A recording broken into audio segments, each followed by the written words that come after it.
Oh, well, good morning there, ladies and gentlemen, and today I have with me the all-new 2024 BMW X550e. So, what's different about this car than the previous X5 is this is the new LCI version. So this car is very well equipped, and unfortunately it is already sold, so we aren't going to be able to take a very long drive in it. I'm just taking it up to the gas station anyways and figured that I would at least do another video on this car. Well, I haven't had a chance to actually drive one of these yet, but they've done a lot of big updates. First and foremost, I do want to mention that they've come out with these new really cool halo, not halos, they've kind of gone to like a hexagonal pattern on the headlights now. It looks really cool. This one has the advanced laser lights. That's why it has the blue icon there on the light. But as you can see, it looks very, very different from the outgoing version of the X5, which I actually have parked over here. This one's not a hybrid. This is just a regular, I believe this is like a 2020 or 2021 model, just judging off the condition of the paint. But you can tell that the halos have gotten a lot thicker. They made a lot of like other little styling changes on the vehicle as well. The wheel designs have mostly stayed the same. They've sharpened up the front grille, and then all of our cars are going to be coming with the radar sensor equipped on them now. They've done a lot of really cool little lighting updates. A lot of the lighting is a lot softer and smoother than the previous model. And then around here on the back end, as you can see, these new taillights are freaking sharp also. Opposed to these ones, which don't look bad, but BMW's really starting to go towards this futuristic style look.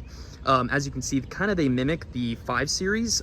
Compared to that, they are a little bit more of a solid red color. As far as trunk space and everything like that goes on the X550e, the trunk space is almost the exact same as a regular X5, and it's going to be the same as it was for the last generation.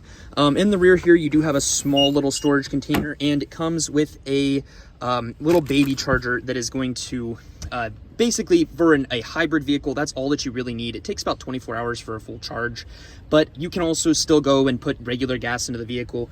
And you've got your little adapter here, so if you wanted to switch that out for a different charging utility, you can. This cord is roughly, I think, about 15 feet, or at least it was in the last generation. And then here, yeah, so there you are. That's the charger. Super duper nice. It takes quite a while to charge with that, but it is nice. All of our X550es actually also have, this was the same on the 45s, but they all have air ride suspension to accommodate for some of the additional weight from the batteries. So whenever you press that button, it's actually going to lower the vehicle down so that it is a little bit easier to load stuff in. So your front axle is going to lower there first, and then your rear axle follows thereafter. This is actually a huge feature that a lot of people really like. You do have a kick tailgate as well, which I should have used in this instance, but it's all right. Inside of the car, the biggest change that you're probably going to notice from the previous generation is the advent of this new interior leather material. So this isn't leather, this is the all-new BMW Sensafin. I actually prefer this over the Vernasca leather, as it's very, very soft and plush. And I've seen this with a good chunk of miles on it, and the car is still staying really, really in good condition. It's not really going to be too bad. And then without having upgraded the leather dashboard, the new Sensatec dashboard is a lot higher quality than the previous generation. You're losing some of that weird texture feeling. It's just a lot higher quality overall. The X550es have a pressurized gas tank. I'm gonna actually go ahead and get in the car so you can get a little bit of a view of the startup. Just like all of our other hybrid vehicles, I'm going to wipe the camera off here. Whenever you turn on the car, you get that wong sound, and that's going to notify you that the car is turned on because it uses your electric drivetrain more so than it uses the gas drivetrain. Let me switch this over to, hold on, I'm just going to switch real quick to the wide angle view for us to go on. Much better. That's going to let you guys see what's going on inside of this cabin a little bit better. This has our all new iDrive 8 system, and I haven't actually mentioned the horsepower and torque figures yet for the car. So up from the previous generation, you are actually increasing by about 100 horsepower. A lot of that is coming from the increased horsepower on the B58 motor. The regular X5 is actually equipped with a 375 horsepower. That's the new output for our medium output inline 6 engine. The previous generation M340, that actually generated about 382 horsepower out of the same engine. And that's paired to an 8-speed ZF transmission, which works extremely well. It's very, very smooth between the shifts. And then as far as the electronic aspect of the car goes, you are actually going to be increased to a 90 horsepower electric motor. The air ride suspension absolutely just glides over these bumps on the road. You really don't notice a lot of the kind of chassis bumps that you felt on the previous gen. Actually, not even just the previous gen, just on some of our other models that aren't equipped with air suspension. It sounds a little gimmicky, but air suspension is worth it. It's really nice. Inside of the cabin, you have the ability to use your phone as a key, so you don't have to carry an extra key fob with you. This one has the fine line brown trim on the interior. These little armrests here are heated on the pads, which are very, very nice for like nice cold days. And you can actually program it to learn what you would like to do. So if it's a cold day outside, your heated seats will automatically come on. And if equipped, you can actually have the ventilated seats come on. As a client advisor, I very rarely recommend my customers get ventilated seats, unless if it's black leather and the car is going to be in Florida. It's like an old man blowing on you with a straw from about 25 feet away, and he's got emphysema. It's just not worth it. It's nice, but I don't think it's a good thing to spend some money on. Lincoln, Lexus, and not necessarily Mercedes, but a lot of the other like American manufacturers have phenomenal, like Dodge. Wow, they have some really good heated seats. As far as our mode goes here, since you've got these little green, they're not green, but these are your lights here on the steering wheel. That actually signifies that you're going to have the ability to do the self-driving on this car. So you're going to cycle between the mode, and that's going to activate your radar-assisted cruise control, which is really nice. And they have gotten rid of the heated steering wheel button on here and moved it to the climate menu. All of your climate control stuff is actually all inside of here. I do miss the heated steering wheel button on there. That was something that BMW really was nice when they added. Also, as far as the interior lighting goes, you've got some new,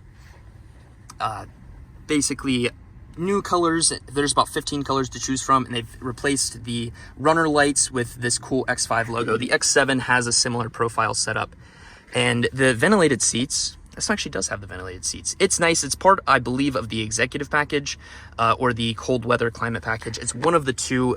They are nice, and I have noticed some of the newer cars do get a little bit cooler than the previous generation. Whenever you turn the car off, you're greeted by that same wong sound. I need to grab my gas card. Hold on, I'm gonna gas the car up. The process for gassing up an X550E is you just press that little button. It's gonna begin to depressurize the gas tank. And then after just a moment, you'll be able to walk over. Usually by the time you get to the other side of the car, you just press on it like normal, unscrew the gas cap. And the lower the gas is on the car, the faster the tank is usually able to do. All of our X5s do take premium fuel. You can switch it back and forth through mid-grade, but the manufacturer does recommend that you rock premium gas. It's gonna clean out your injectors a lot better. Pop the hood so I can show you guys what's underneath here. The 475 horsepower system is really nice. It feels very peppy. You were already at 389 on the previous generation, but it's cool. This little orange cable here, that's actually running your electric drive motor, the 90 horsepower hybrid. And there's a whole bunch of don't touch it signs in here, so don't touch too many things. Just do your coolant, your windshield washer fluid, and call it a day. Bring it in for the dealer for servicing and that kind of stuff. These new cars are getting very fancy. Also, something that I wanted to mention is all of our hybrid vehicles actually have a blue roundel on the outside. That's how you can actually tell if a vehicle is an electrified model. Let's get back into the car. I want to show a couple more things while we're waiting for this thing to fill up. The back seat is going to feature this same Sensafin material. And the rear seats are very comfortable. Plenty of leg room in the back of the car. And then you've got a little USB-C connector, which you can plug right into an iPad mount or a different kind of adapter if you would like to do so. In the rear, since this one has the climate comfort package, you actually have your rear heated seats as well. And that does directly draw on the electric range of the car, so be mindful of that if you're trying to maximize the electrical capability. This car is fine. I mean, you really can get anywhere since you have a electric drivetrain and a gas motor.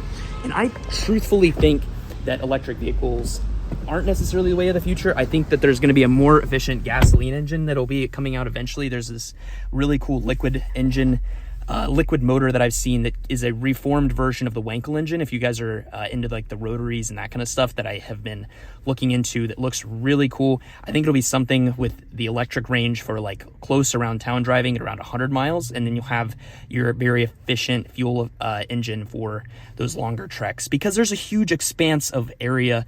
I mean, look at Russia, look at the United States, that is not going to be able to really accommodate charters out in the middle of nowhere. But with a gasoline engine that's super efficient, you're cutting down on climate, and you're also still going to be using some of that electricity. Super duper cool. I'm going to have another video going over iDrive 8, but I think that I'm probably going to leave today's video here on the X5.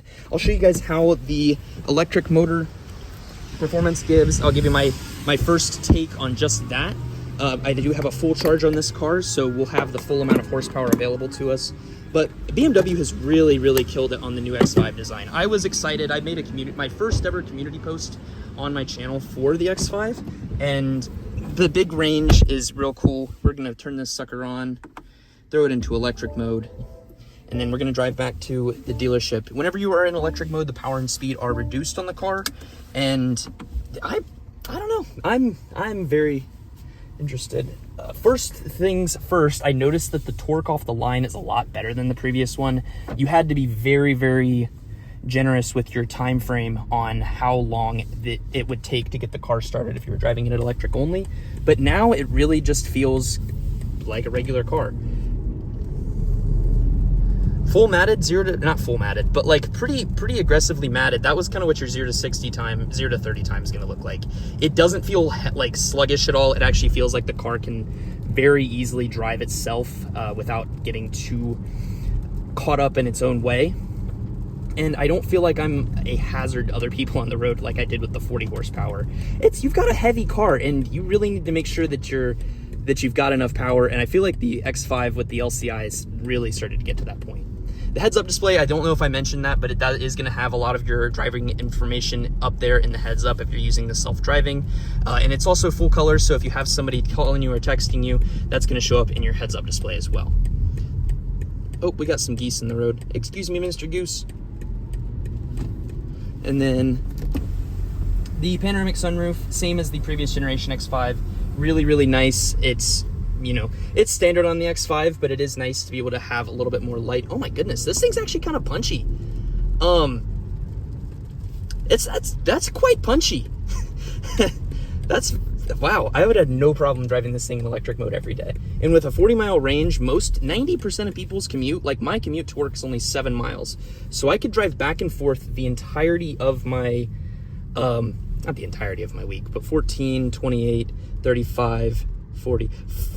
I could get back and forth to work 4 or 5 times without having to recharge my engine. No, about 6 times actually, because 6 times. So 3 days of the week, and then I'm off on Thursdays, so I could actually get back and forth to work entirely on electric, which is, I don't know, that's really cool. You've also got your new transmission selector down here at the bottom. So that is a lot easier to put in and out of gear. Your cameras, when you're backing up, are actually 4K as well now. So that enables the car to actually start to park itself a little bit clearer and easier. The car can actually back in and pull into spots, which it couldn't do with the previous generation. So the parking system has gotten a lot better, and you can just see how crystal clear that camera is. And then if you click on these little buttons, you can still render this in a 3D view around the car, and it's going to be an accurate color to what the exterior of the vehicle is. On the outside, well, not on the outside. The last thing I want to mention is you can use that same function off of your app on your phone. But today, that was my video on the X550e. If you guys have any questions or would like to consult me about possibly ordering one of these vehicles, please just reach out to me in the comments below, and I will answer any questions. There's going to be a link to the vehicle in the description, and I might do a video where I go through and do a custom build on my own X550e. Not for my own personal, but what I would do for my own self if I was going to be getting one of those cars. Thank you guys so much for watching today's video, and I'll see you guys in the next one. Bye.